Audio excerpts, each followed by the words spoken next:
Chapter 6 173 War Masters.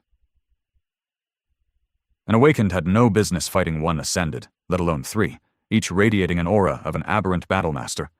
But then again, as far as Awakened went, Sonny was more than a little abnormal himself. He had already killed two Masters before, Pierce, one of the Wardens of the Night Temple, and the fearsome Red Priest, the slave overseer of the Colosseum. Both victories had been won by the skin of his teeth and cost him dearly. Sonny had even lost his head in one of those battles. The War Maidens seemed far more daunting than both of those men, and there were three of them. The previous clashes with the Ascended he had were nothing compared to the dire challenge of this one. However, during both of those fights, Sonny hadn't had the opportunity to go full out. The first time, Saint and Serpent had been preoccupied with the human echoes. The second time he had been cut off from the spell, and thus from his arsenal of memories. But this time nothing was preventing Sonny from unleashing the full and dreadful power of his divine aspect.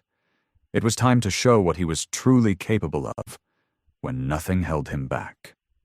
Fortunately, two of the War Maidens had already been injured by Sonny's treacherous attack. So, although attacking the three of them alone seemed more than a little bit insane, there was a good chance that he would win this fight.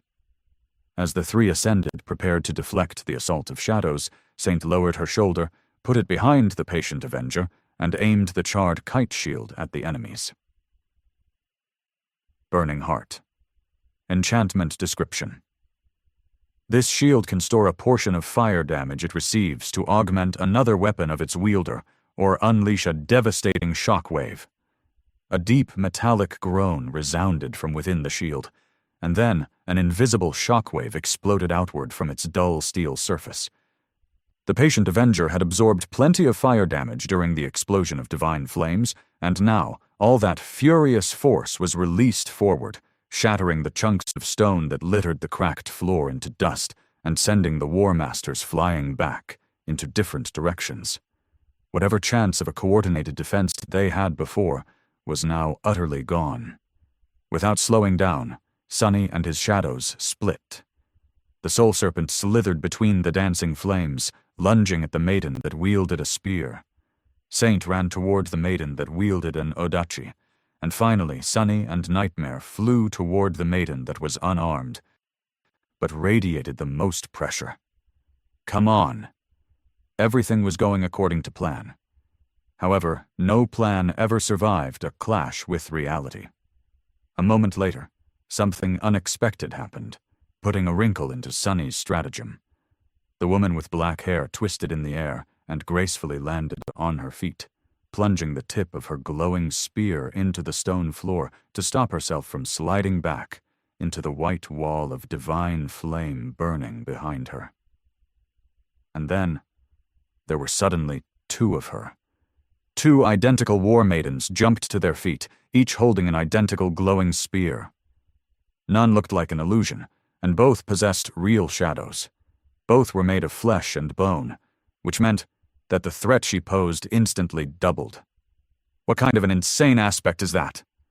Sonny bared his fangs, changing the plan on the fly.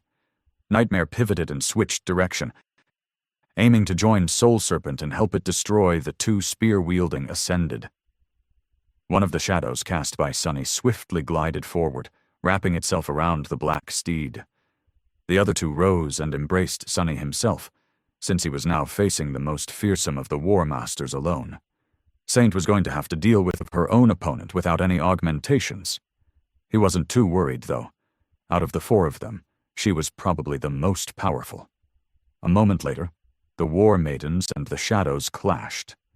To Sonny's left, Nightmare and the Soul Serpent attacked the two identical black-haired women. Now that the Shadow Steed was apart from Sonny and outside the area where the Shadow Lantern was devouring all light, the effect of the Dark Destrier attribute was lessened, depriving him of its augmentation. However, the Dreadlord attribute was still working. No matter how confident and fearsome the War Maidens appeared, they had to be in the throes of fear, in confusion deep down in their hearts. After all, their sacred chalice had just been unexpectedly destroyed, and scores of their sisters had been killed in the explosion, added to Nightmare's mantle of fear. Ability, even powerful, ascended like them, would not be able to resist the creeping terror. And the more terrified they were, the more powerful the Black Courser would become. So Sunny was not worried about Serpent and Nightmare either. To his right, Saint clashed with the red-haired Ascended, their blades crossing with melodious ringing. The War Maiden pushed, causing the taciturn demon to stagger and make a quick step back. Considering how much the living statue weighed, this must have taken tremendous strength, so this one possessed some sort of a physical augmentation aspect. Her terrible burns seemed to be healing with incredible speed, too, which meant that the aspect gifted her with a miraculous regeneration rate as well. And lastly, there was a deep nick left on the blade of Saint's stone sword. Either the enchantments of the Scarlet Odachi were especially powerful, or the woman possessed an ability capable of reinforcing her weapons too. Still, Sunny was confident that his silent shadow would be able to win. The only member of their team he was somewhat worried about was himself. Raising the cruel sight above his left shoulder and lowering the midnight shard to his right thigh, Sunny lunged at the white-haired War Maiden, who was still calm, entirely unscathed, and unarmed. "Let's see what kind of a fiend you are, then." Looking at the attacking demon with cold hatred, the woman simply outstretched her empty hands. And in the next moment, the stone shards and the dancing flames around them suddenly moved.